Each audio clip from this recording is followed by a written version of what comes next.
You ready, man?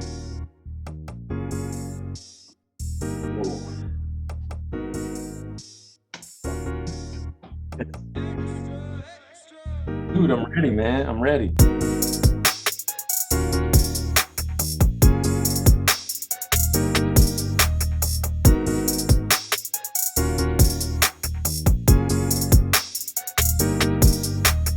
What's going on, my people? It is another day. God bless. We are here for another episode of the Canoe Creative Spotlight. As always, I'm the boy Chris, bringing the amazing creatives from around the world straight to you. And you know what we're here for, to make sure that those people come out and they get their time to shine in the spotlight. And today we are talking to a personal friend of the brand, my brother Brian Flores, aka Flo. He is a songwriter, producer, and all-around good vibes advocate who is bringing his Southern boy charm over to the West Coast. His new track, And Tonight We Celebrate, is out right now and sure to bring in 2022 the right way. My brother Flo, welcome to the show. What's going on? That was beautiful. Yeah. Oh, hey, you know that Southern boy vibes. I like it. Yeah, man, there it is. So as always on the Canoe Creative Spotlight, the first priority is to give our guests their time to shine in the spotlight. Brian, let our guests know who you are, where you're from, and what you do. All right, man. Well, my name is Brian. I also go by Flo, my songwriting name. I'm a songwriter, producer. I done tried to do everything. So, everything across the board, I'm pretty good at everything, but, I haven't really mastered that one thing yet. So I'm getting to that point, as far as a songwriter goes. It's kind of like where my focus is, more so being a songwriter. But I'm from North Carolina, from the Raleigh area. I grew up in both the Carolinas, really. Grew up in, outside of Raleigh, and then around the Florence, Darlington area when I was a little younger.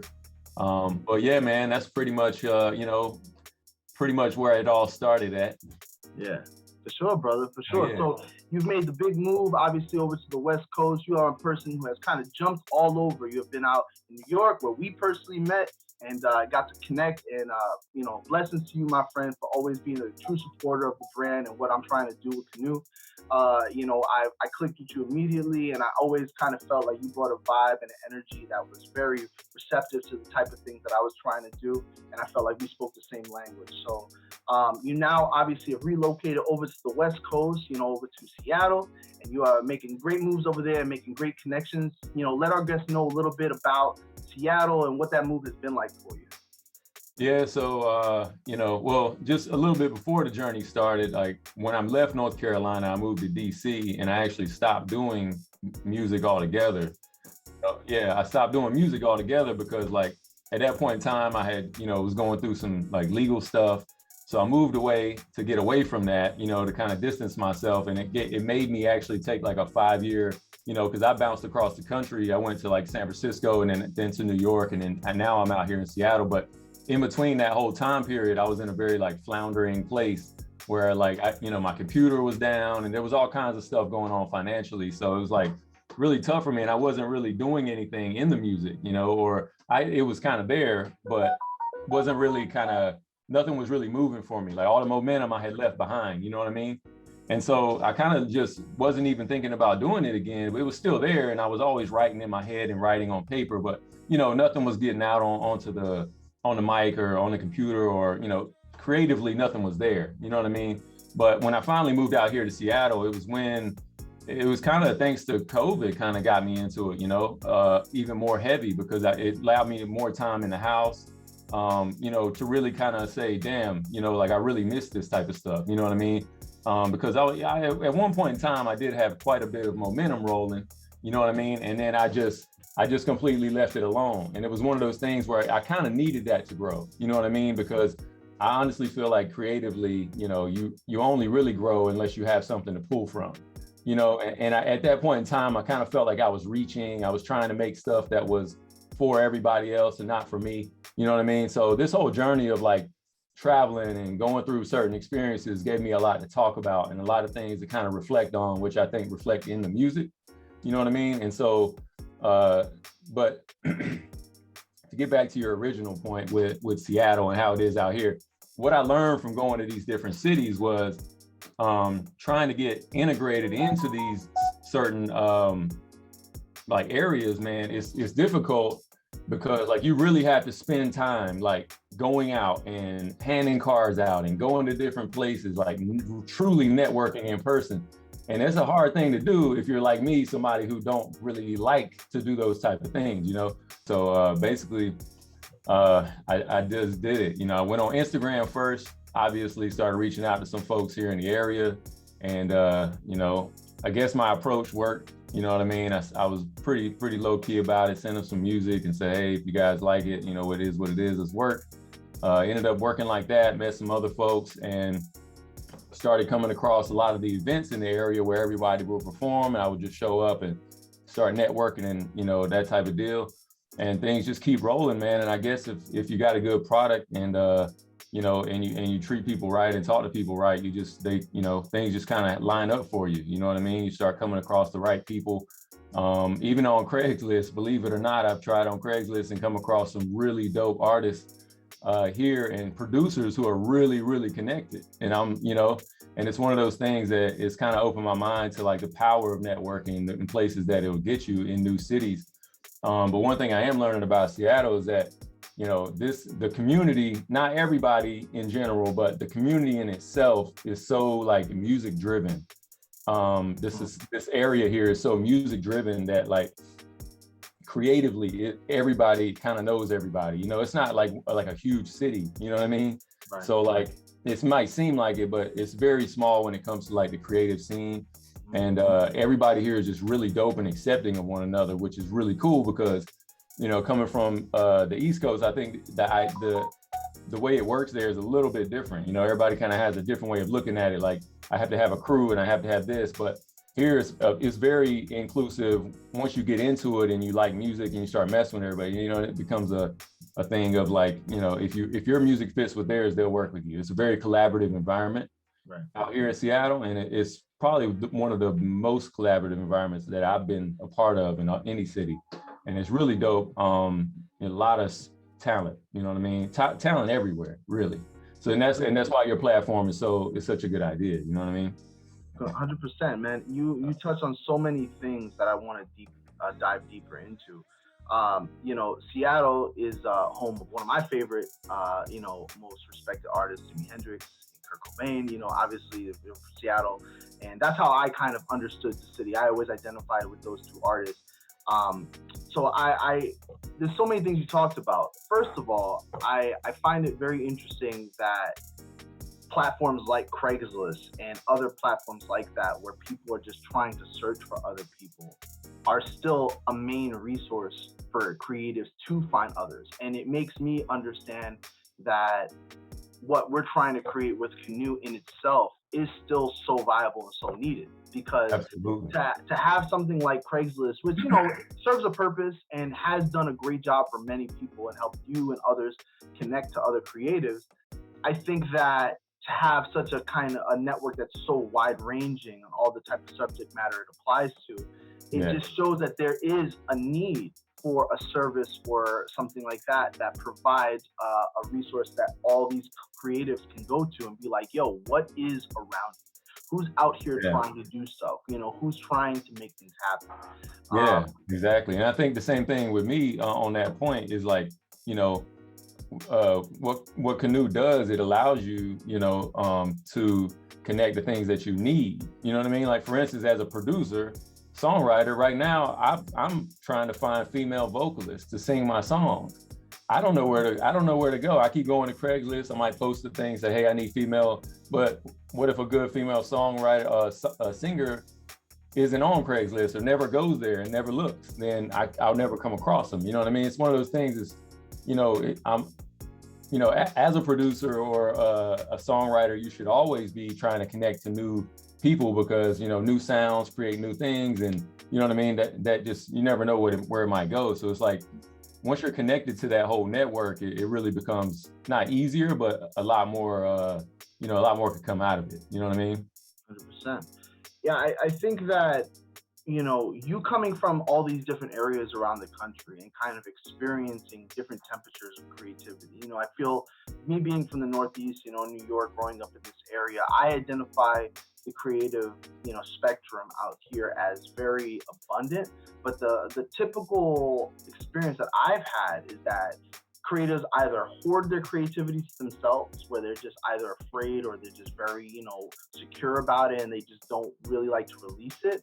Or you have these teams, these nucleuses of creatives that just say, like, we gotta stick together. They're the Wu-Tang mentality, you know what I mean? Of just building these conglomerates of creatives. And I think that although that is very beneficial in creating teams and units and gangs in its own sense, of creativity, I think that when we kind of interconnect and allow ourselves to be more fluid with who we work with, where we go, we embrace the nature of that environment. Like every especially in New York, every city, every town, every whatever you want to call it in New York has its own sound, its own vibe, its own slang, its own whatever. And I think that seeing that has kind of inspired me even more to understand why it's so important that all these people need to talk. Everybody needs to be brought to the same room, because when you have that, you have this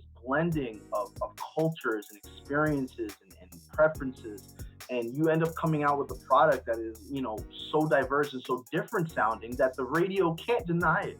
The people can't deny it, and it has inspired me thus far to just make sure that we continue on and push upon this journey of connecting creatives around the world.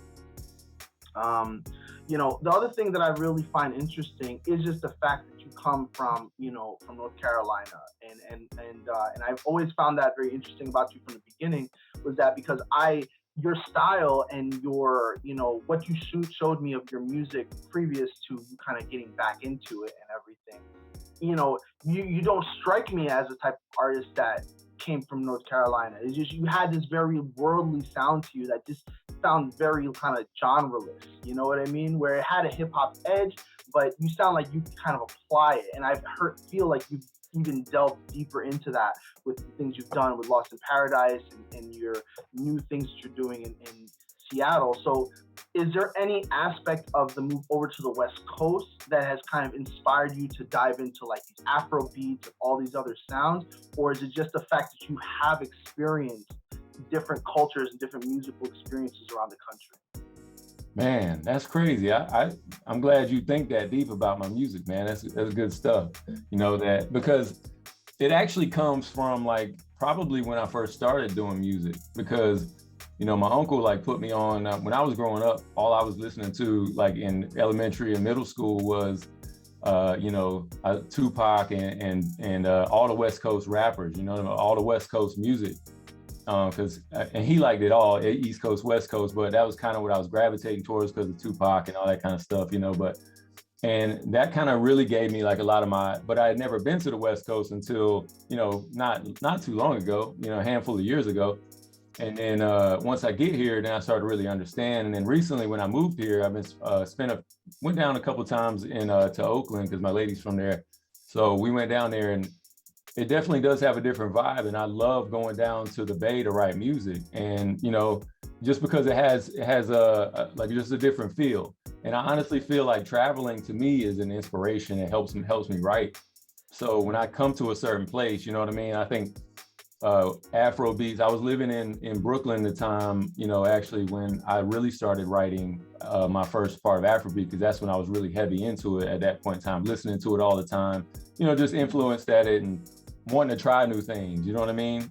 And I think that was my whole thing, is that I don't really necessarily think it was just me being in different cities, but I definitely think it's a part of me wanting to travel all the time and just learn and try to, try new things and understand, you know what I mean? And I think it's just, that has a lot to do with my songwriting and the things that I go into, the messages of my songs and the components that I put into them. I've dragged from, one of probably my favorite R&B song is Joe, and even though nobody listens to him and everybody picks on me about it, I love his music. I love him and Avon, and so I take a lot of their like kind of layering aspects out of putting a song together. So I'm a huge I take a lot from R&B, I take a lot from hip hop when it comes to writing, and just whatever area I'm in at that time. It's just kind of what comes out.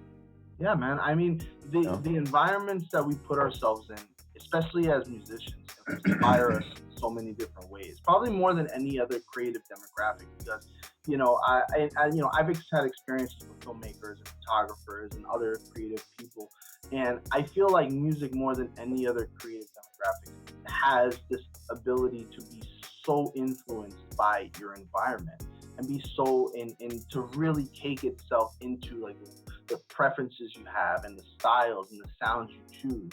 And I think that we have the unique benefit, coming from where we come from, of being able to fly across the country and do different things, where we've kind of been able to expand past our immediate surroundings. And I know a lot of people, in New York and in Jersey that have never left New York and Jersey, and you can hear it in their sound, and that's not a bad thing, because they are a product of their environment and they are good at it.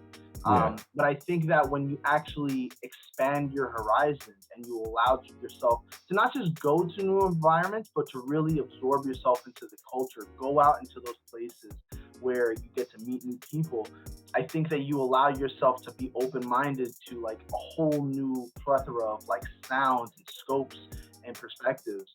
And I think that I was so interested when you started doing like these Afrobeat, centric type of sounds, and you were drifting more into the R&B, because I was like, wow, this is like a whole different side of this dude. And then you started to, really invest more time into your songwriting, and you were doing like your monthly songwriting, thing on Instagram. And I think that it just shows the hunger that you have. Like you said, you stepped away 5 years, and that's a story that I hear from so many people, that they stepped away from an art that they love, and some of them never come back, and you did. So I think that this means that you have this thing that you just can't escape, which is awesome. You know what's crazy you say that, because I've always told everybody who was ever around me at the time, I've sold my studio 3 times in my life. I've sold it like probably when I was 19, I sold it because I didn't think I was going to sports. I was trying to play sports or whatever. So I sold it and was like, that's nothing, and blah, blah, blah. A few years later, I get in, in a few years into college, I was like, I think I want to keep doing music again. So I go and buy it again. A few years after college, I sell it again because I'm moving, whatever. And then honestly, recently, I had never sang in front of anybody ever in my life until last year. And I started but I always knew I kind of had a decent voice. And then it's just one of those things where I buy some recording stuff and I start to practice on my own again. And I'm actually starting to think, all right, maybe if I use autotune or, these little things that help me. And then I started developing songs, because now I'm starting to see that I can actually create some good stuff, and some stuff that might, that's way different than the stuff I used to do. And I can start to try new things, because now I kind of feel renewed. I haven't done it in a while, Right. And so I'm just like, man, let's try all this new stuff. So I'm just going at every direction now. I got like 4 or 5 projects I'm working on right now, because I'm like just all over the place with it, Yeah. And nobody's there to hold me back. Exactly. And I think that is really magical in the creative process, when you don't put yourself into a box. You know what I mean? Like, people know what they're good at. You know what I mean? There's nothing wrong with having a genre or a preference or something that you're good at. But I always am interested, whenever I hear an artist or any type of artist in any genre, when they have a specific sound and that people know them for. I'm always the one that listens to the new album and I'm so intrigued by that one song they put on that just sounds so different than everything else, because it shows the risk. It shows the need for evolution.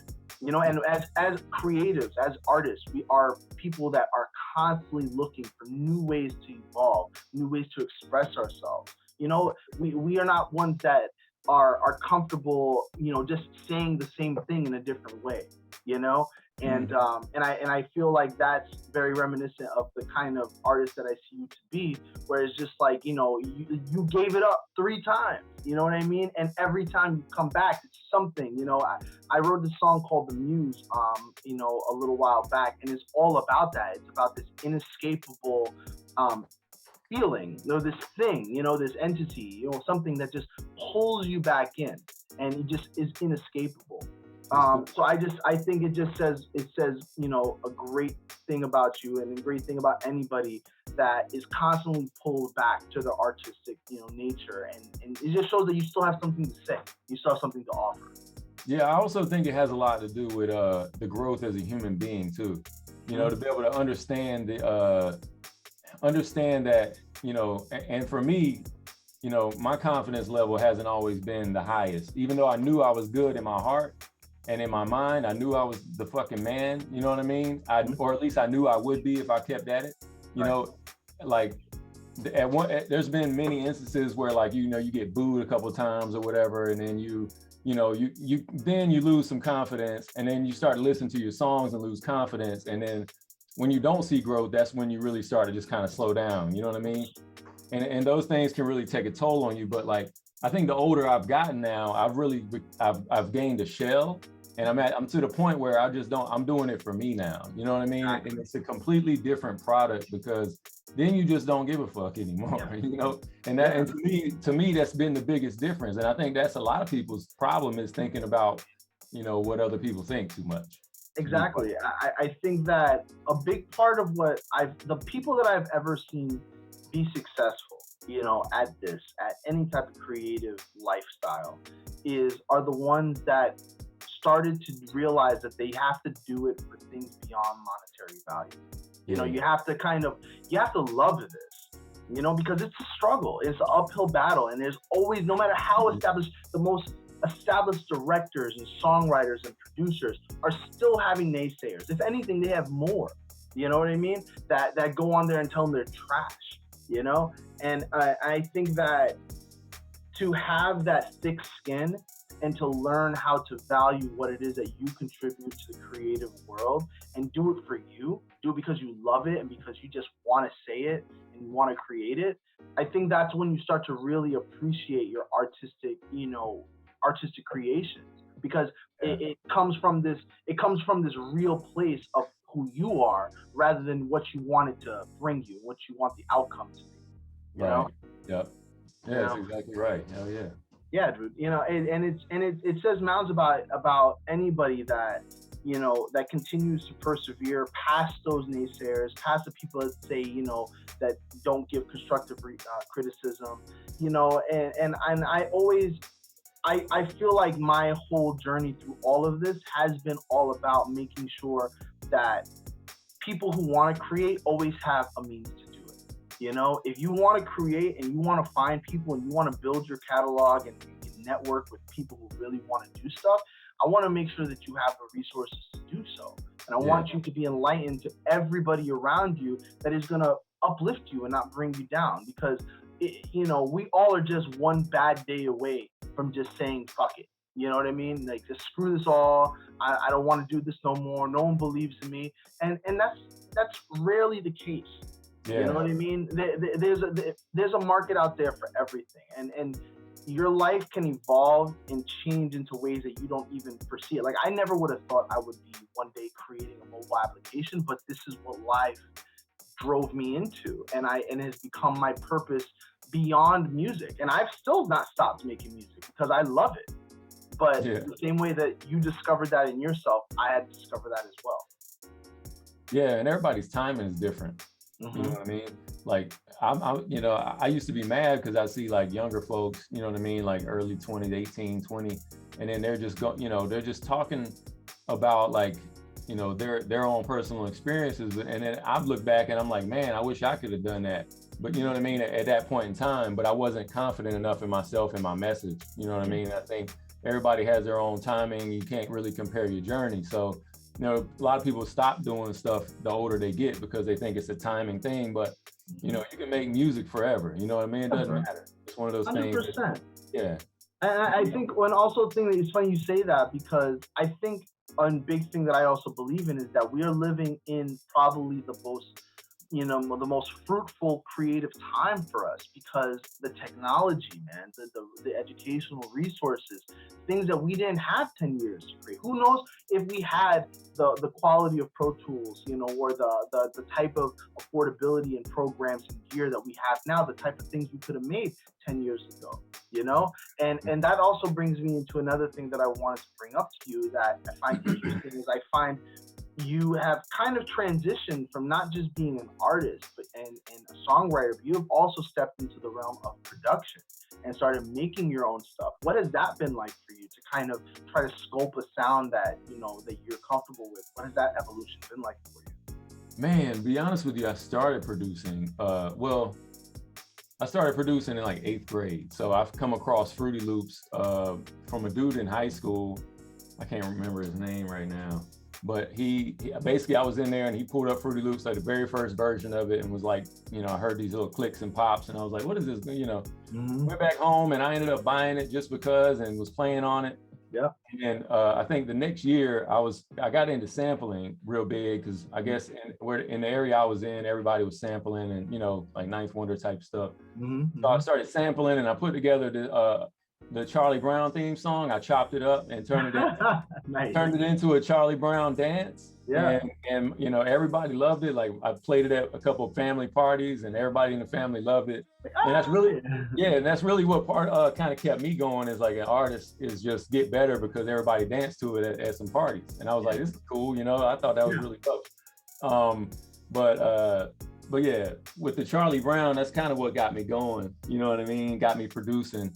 And then I started seeing I could really do it. And then, but recently, starting to produce again, it was just like riding a bike, man, just hopping back on it. But I've been doing it for so long. It kind of is just like second nature. You know what I mean? I already know what I like to hear. I can put together a beat pretty quickly for like really anything I need. It's just a matter of like figuring out the vibe. You know what I mean? Figuring out the vibe with the message I'm trying to get across.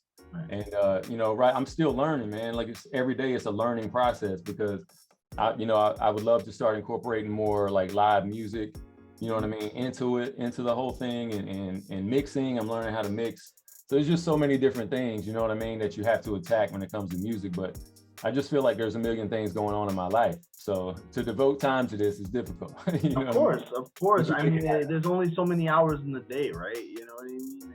Yeah. The balance, and that's one of the things that I feel is a real struggle for, it's kind of a pro and a con of the era that we live in. It's like the resources, educational tools, the gear, that's all wonderful. We have those. But what it also has created is this kind of like indecisive nature where we kind of don't necessarily know what we're best at. We're good at a lot of things, but not great in many things, And, and I find that I know people that are like, yeah, I make beats, I make film, I shoot pictures, I write songs, I do this. And it's just like, yo, like, that's awesome. Like, if the more hats you wear, the more of an efficient, utilizable person you are in the creative field. But I do feel that any creative who creates has to have like that bottom line thing that they know, like without a shadow of a doubt, that they're good at it, they can bring it to the table and no one can touch them. Yeah, absolutely. Yep. And it's like, and I find that a lot of people are doing that now, where they're just like, they're an artist and they don't necessarily want to have to worry about leasing beats or buying stuff or whatever. So they're just buying themselves Fruity Loops or getting a ripped version of it and just starting to teach themselves and going on YouTube and learning how to construct a basic, 4/4 beat and do some 808 drops or whatever they need to do. And boom, they're now all of a sudden they're a producer.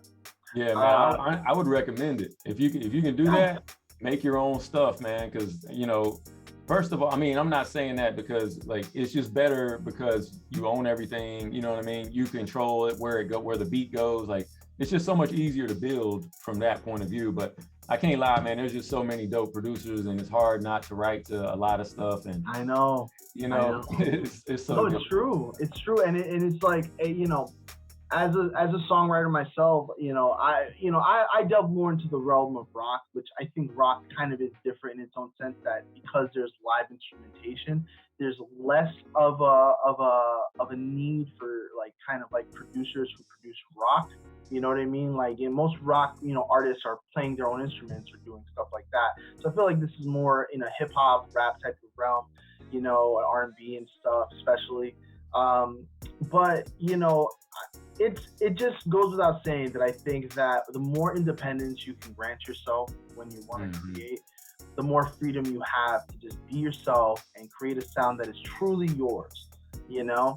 But my only thing that I would suggest with anybody is, like I said, is to make sure that whichever one that you're good, if you're amazing at both, then you're money. You know what I mean? Like you're gonna be super successful. But I always encourage people who think that they want to start producing and they want to start producing their own music to also produce music for other people. You know what I mean? So I kind of like, if you really want to get good at it and you want to like kind of assert yourself, I always encourage people to say like, yo, you're producing really dope stuff for yourself. Make a couple, if for every 2 beats you make for yourself, make one that you could just give away, that you don't, and don't write nothing to it. You know what I mean? And just put it out there, because you never know what may be your meal ticket. You never know what someone may really see value in. I mean, think about Kanye, realistically. Kanye didn't start as a rapper, you know what I mean? And no one really even gave him any type of weight in the room. And all of a sudden, we don't know him as Kanye the producer anymore, or at least just as that, So, I love seeing your evolution, bro. And I love seeing the way that your life has changed and how your character has kind of influenced the choices, the creative choices that you're making. So I just want to see you thrive and just keep going on with what you're doing. What do you got coming up? What's on the horizon the next year, 5 years? Like, what's the plan going forward? Well, now I just kind of moved into like, well, at the moment I'm currently finishing up an album. Actually, it'll be like a first real album that I'll put together, but and then I have, which will be more based around hip hop. All right, so because I haven't put out a rap piece of work in a while, so I'm boy, we're getting bars now. Yeah, we're gonna get some bars, and then I got some other stuff. Like I got another Afrobeat thing I'm working on. And every time I'm trying to elevate it, trying to make it sound better, through the mix or through whoever I have on it. I'm just trying to get better and better each time, so the quality elevates every time. And then so I probably got about four projects on the horizon, probably over the next year. This year I've already put out, I think maybe like 7 or 8 singles, over the past few months. And probably have a couple more coming within the next couple months, because I'm releasing music whenever I have it ready. So of course. Just got a lot of that working. I got, I've been working with a touring company out here, kind of being a liaison there with a touring company. So hopefully getting more into the touring game, seeing how that works, and possibly putting together some tours myself, with some dope artists here. And that's kind of what I'm looking at. And also maybe some venues here that I would love to, if there's anybody out there interested in maybe visiting and doing a show, if everything could work out, maybe throwing a festival or something like that out here too. We've been looking at all those type of things. So that'd be kind of cool. Just trying to build up a platform and a community, man. Really my idea, is to kind of get it out into the community where I can build something around health and music, and and basically kind of bring those two together in a cool way. You know what I mean? Yeah, man, I think that's awesome, bro. I'm super excited to just see how it evolves over time. That's super exciting about the venue management and just kind of being into that whole realm of it. And just trying to figure out ways to kind of get more artists out there and get exposure, because that's what everybody needs. You know what I mean? Yeah. There's so many people that rarely get their time, Dude, music is a community thing. You know what I mean? As much as we make it ourselves and we make it for ourselves, it's much a community thing, because everybody listens to it. You know what I mean? If they like it, they'll listen to it, because it's essentially about connecting to each other, connecting to different messages. You know what I mean? That's what it's all about. And so I think if everybody would, just love everybody, we'll all be good. I appreciate you, brother. I appreciate you. Yeah, man. So, listen, guys, this has been it on this episode of the Canoe Creative Spotlight. As always, we want to make sure that you are never out of the loop and all the amazing things that we got coming your way. So make sure you subscribe to our channel, hit that like button, give us a thumbs up, leave us a comment, follow us on Instagram at CreativesNearU. You do not want to miss the amazing things we got coming your way. My man Flo here is doing amazing things himself. Make sure you check out the album Lost in Paradise. Check out all the links we provided down below. As always, I'm your boy Chris, and make sure you always connect, collab, create.